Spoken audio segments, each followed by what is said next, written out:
Checked my phone at 6:47 in the morning, still half asleep, and the number I saw made me sit straight up in bed. $43.12. That was what was left in the account I had spent 4 years filling. I didn't scream. I didn't cry. I just sat there in the dark of my bedroom in Gatineau staring at my phone screen, and I felt something in my chest go very, very quiet. The kind of quiet happens right before something breaks. I'm a forensic accountant. I spend my days finding money that people think they've hidden. I trace transfers through shell companies, flag irregular patterns in general ledgers, testify in court about what the numbers mean. My colleagues joke that I can smell a fraudulent invoice from across the room. My boss once said I had the instincts of a bloodhound and the patience of a saint. And yet, $43.12. My younger sister had been living with me for 8 months by then.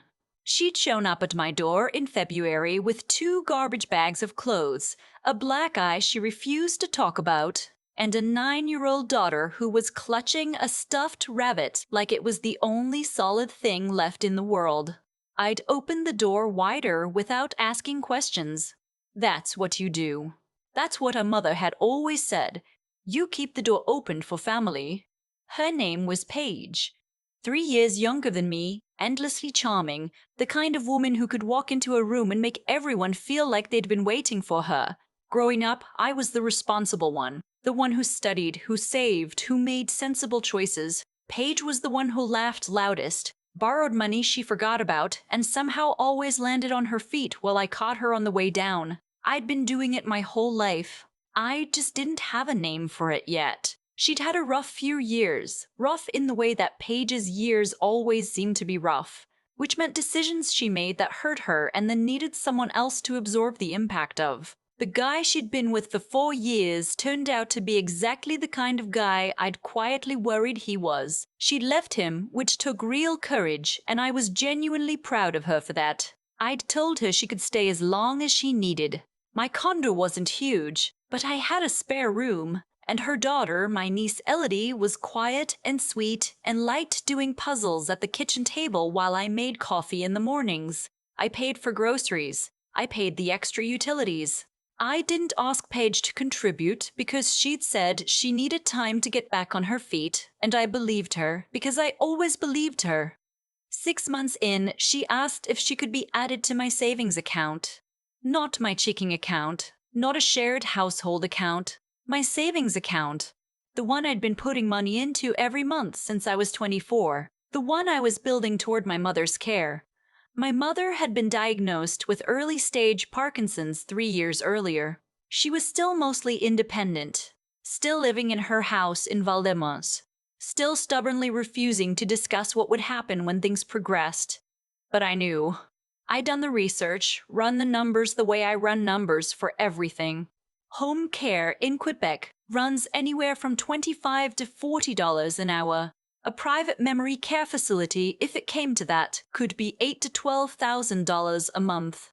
Provincial coverage helps, but it doesn't cover everything, and wait lists for subsidized care are brutal. So I'd been saving, quietly, consistently, without making a big deal of it, because that was how I did things. The account had $61,400 in it when Paige asked to be added.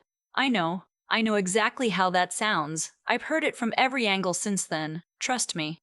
The comments wrote themselves before I even read them. Why would a forensic accountant give her sister access to her savings? I've sat with that question for a long time. The answer is embarrassing and also, I think, very human. I didn't add her because I trusted her financial judgment. I added her because she told me she'd had a panic attack the week before, that she felt like she had no control over anything in her life. No safety net, nothing to stand on. She cried in my kitchen. She said that just knowing there was a number she could look at, not touch, just look at, would help her feel less like she was drowning. She wasn't asking for access to spend it, she said. She just needed to see it. Needed to feel like she was part of something stable. I should have opened a separate account. I should have put $100 in it and said, "There, you're on solid ground." But I didn't. I looked at my sister crying at my kitchen table, and I did what I'd always done. I kept the door open. So there I was, 6 in the morning, holding $43 in the palm of my hand. I got up and made coffee. I'm serious, that's what I did. I made coffee and then I sat down at my kitchen table with my laptop and I started working. Not panicking, not calling her, not banging on her bedroom door. Working. The first thing I did was pull the transaction history. 11 transfers over 19 days, ranging from $2,000 to $8,000 each. All transfers, all initiated through the mobile app, all sent to the same recipient account. The recipient was listed under an abbreviation I didn't recognize. I wrote it down. Then I looked at the timing. The first transfer had gone out the day after I'd had a long conversation with my mother on the phone. A conversation I'd had in my bedroom with the door closed. But conversations carry in a small condo. My mother had called to tell me her neurologist had recommended she start looking at care options sooner rather than later, and I'd spent 40 minutes on the phone with her going through what I'd been putting aside and what our realistic timeline looked like. $61,000, I'd said. It's not everything, but it's a start. 48 hours later, Paige made the first transfer. I sat with that for a moment. Then I kept going. I pulled the metadata on the transfers. When you work in forensic accounting, you learn to look at everything, not just the numbers, but the timestamps, the device IDs, the IP addresses. The transfers had all been initiated between 11 p.m. and 2 a.m. That was the first thing. She'd done it while I was asleep. The second thing, several of the transfers had been initiated from a location that wasn't my condo. The IP address resolved to an area in Gatineau near the Plateau neighborhood. I had a friend who worked in financial crimes at the RCMP. I texted him that morning and said I needed a favor. While I was waiting to hear back, I started looking at what I could find publicly. It didn't take long. Paige had a common law partner, someone I'd vaguely heard about but never met, a guy she'd apparently reconnected with after leaving the man she'd been with before. He ran a small landscaping company that, based on what I could find, had been dormant for at least a year. He had a presence on Facebook. Over the past 3 weeks, while my savings were disappearing 19 days at a time, he posted photos from what appeared to be a vacation in Mexico. Beach resort, all-inclusive bracelets. Paige was in one of the photos, sunglasses on, drink in hand, grinning at the camera like she'd won something. I recognized the smile. I'd seen it my whole life. It was the smile she gave when things were going her way. I looked at the date of the photo. She'd been in Mexico for the last 4 days. She had not told me she was going to Mexico. She had told me, the week before, that she'd started a cleaning job to get back on her feet. She'd shown me a schedule on her phone. I hadn't looked closely enough to notice it was a screenshot from a template website. Elodie was asleep in the spare room. My 9-year-old niece was asleep in my spare room while her mother was at an all-inclusive resort in Mexico, funded by my mother's care savings. That's when I cried. Not about the money, about Elodie, about the stuffed rabbit, about the look on that kid's face when she'd first walked into my condo 8 months ago, so careful not to take up too much space. I wiped my face and got back to work. My RCMP contact got back to me by mid-morning. He couldn't officially open anything at this stage, but he walked me through what I'd need to file a formal complaint and, more importantly, what would happen automatically once certain flags were raised. One of the things most people don't know about Canadian banking is that when you report suspected fraud on an account, the institution can apply a hold and, in some cases, flag the associated recipient account. If that recipient account had pending transactions, incoming funds, say from other sources, those could be frozen pending investigation. Paige had made her last transfer 4 days earlier, but I had reason to believe the account she'd been sending money to was still active and receiving funds. I filed a formal fraud report with my bank that afternoon. I documented everything: the timestamps, the location data, the photo evidence, the timeline. I sent it over clean and organized because I knew exactly what a financial crimes report needed to look like. Then I called a family lawyer I knew professionally and asked about my options regarding Elodie's situation. I wasn't ready to do anything drastic, but I wanted to understand where the lines were. And then I sat with my coffee going cold and I waited. Paige came home 2 days later. I heard the key in the lock around 7 in the evening. I was at the kitchen table. I'd been very calm all day in the way that I was calm when I was working a complex case. Focused, unhurried, all the pieces accounted for. She walked in looking tanned. She had a new carry-on bag, with an airline tag still attached. She started to say something breezy about traffic from the airport, and then she looked at my face. She stopped. "Where did you tell me you were this week?" I asked. She put her bag down very slowly. "The cleaning job," I said. That was the story. Monday through Friday, morning shifts. "Mara, the account has $43 in it," I said. "I want to know where you sent it." I want to say she came clean immediately, that there was some moment of honest reckoning. But that's not what happened. What happened was she tried to explain it. She said she'd borrowed it. That word, borrowed, like it was a thing you could do without asking. She said she'd been going to pay it back before I noticed. That she had a plan. That the guy she was seeing had a deal that was going to come through. She said she'd been going to tell me. She said she was sorry. She said she'd been in a really dark place and she'd needed to do something to feel alive again. She said a lot of things. I let her finish. And then I told her I'd already filed the fraud report. I told her the bank had already flagged the account she'd been transferring to. I told her I had the transaction metadata, the IP records, and the photos from Facebook. I told her I'd spoken to a lawyer. She went very still.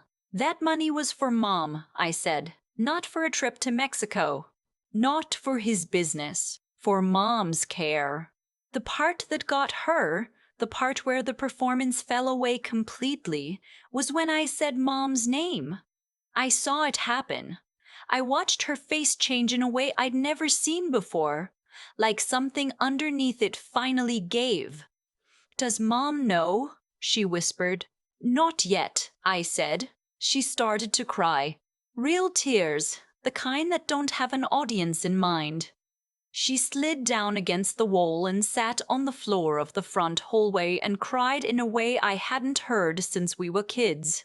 I stood there and I looked at my sister on the floor and I thought about every single time I'd kept the door open, every loan I'd never collected, every crisis I'd absorbed, every time I told myself that this was what family did, that she'd find her footing eventually, that the next time would be different.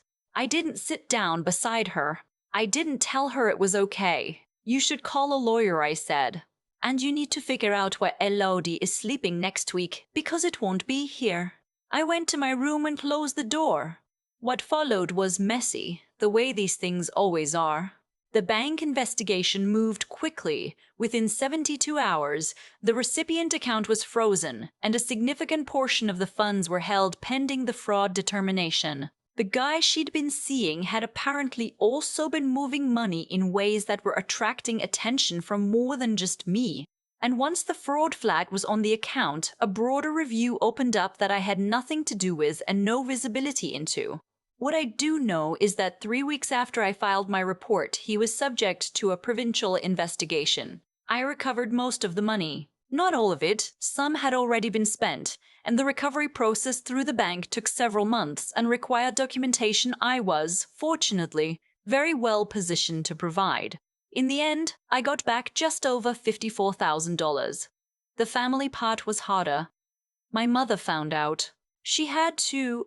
There was no version of this where she didn't eventually learn why her care fund had been frozen for 3 months while the investigation ran. She cried on the phone in a way that made me want to get in my car and drive to Val-des-Moss, right then and there. She also, in a way that was very much her, blamed herself. Said she must have done something wrong, raised Paige wrong, missed something. I told her she hadn't. I told her the only person responsible was Paige, and that saying otherwise let Paige off too easy. Paige and I have not spoken since that night. She reached out once, through an aunt, to say she wanted to explain. I sent back a message through the same channel. The explanation doesn't change the number in the account. It doesn't change what Elodie saw. It doesn't change what the money was for. There are people in my life who think I should forgive her. Some of them are family, and I understand why they feel that way. I'm not carrying hatred. I want to be clear about that. I don't lie awake wishing bad things on her. But forgiveness, for me, doesn't mean reopening a door that has caused harm every single time I've left it unlocked. It means accepting what happened and choosing not to rebuild the same structure that made it possible. Elodie's with my aunt right now, my mother's sister who has 2 kids of her own and the house with a yard. She's doing okay. Better than okay, actually. She started a new school in September, and she has a best friend who also likes puzzles, apparently. My aunt sends me photos sometimes. In the most recent one, she's laughing at something off camera, head thrown back, and the stuffed rabbit is tucked under one arm like an afterthought, not a lifeline. That's the detail that got me. That rabbit. Finally, just a rabbit.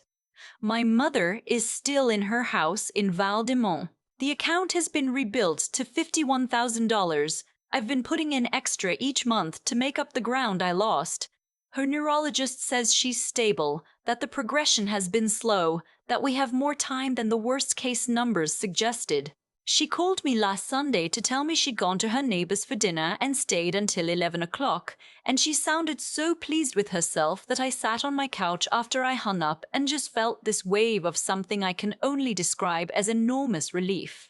I don't miss what I thought my relationship with my sister was. I miss what I used to believe it could become. This future version where she finally got steady, where we'd sit on my mother's porch together and be the kind of sisters who'd earned their ease. I'm grieving something that was always more wish than reality. But my mother has her money, Elodie has a yard, and I know, finally, exactly where my door is and who deserves to come through it. There's a moment I keep coming back to. Not the morning I saw $43 on my screen. Not the night Paige came home tanned from a trip she'd never told me about. It's earlier than that. It's me, 24 years old, opening my first savings account and deciding what it was for. I didn't have a lot then, but I knew what mattered, and I started building toward it anyway. That quiet, unglamorous decision, made alone, without anyone watching, was the thing that made everything else possible. Including the recovery. I think about that a lot when I try to make sense of what happened. Not just what Paige did, but what I did. The choices that created the conditions for it. I'd spent years absorbing the impact of her decisions because it felt like love, and maybe some of it was. But there is a version of care that protects someone from consequence, and over time that version stops being kind. It becomes something else, a structure that holds the other person in place, suspended, never quite forced to find their own footing. I built that structure. I kept renovating it every time it cracked, and eventually it cost my mother's money and my niece's stability and almost a year of my own peace. What I've had to sit with, really sit with, is that Paige didn't come from nowhere. I knew her patterns. I had professional training in exactly the kind of behavior she eventually turned on me, and I still looked away, because looking away was easier than accepting what the evidence was telling me. That's not a failure of intelligence, it's a failure of honesty. The hardest person to audit is the one whose file you've been managing your whole life. The thing that saved everything, the money, my mother's timeline, Elodie's next year, wasn't luck. It was the work I'd put in quietly, consistently, without drama or announcement. The habits of mind I'd built over years, look at all the data, follow the timestamps, don't let emotion override the pattern. I used those tools to find what had been taken and to build a case that held up. Integrity isn't just a value you declare, it's a practice you show up for, even when no one's watching, even when it's just you and a spreadsheet at 6 in the morning. And then there's the part that didn't come from training at all. The part where I sat in my kitchen after Paige went to her room and I didn't collapse. I'd been through something that should have flattened me, and instead I made coffee and I got to work. I don't say that to sound tough. I say it because I genuinely didn't know I had that in me until the moment required it. There's something that only reveals itself under pressure, a kind of steadiness that isn't about being fearless. It's about deciding that the thing you're protecting matters more than your own comfort in the moment. My mother mattered more. Elodie mattered more. Paige's choices produced Paige's consequences. My choices produced mine. That's not a comfortable philosophy when the person choosing badly is someone you love, but it's the one that makes the most sense to me now. People are capable of change, but change requires accountability first, and accountability requires that the people around you stop smoothing the path. I'm not the door anymore. I'm just a person who finally learned where her walls are. And somewhere in Val d'Ismance, my mother is having dinner with her neighbors and staying until 11 o'clock. That's enough.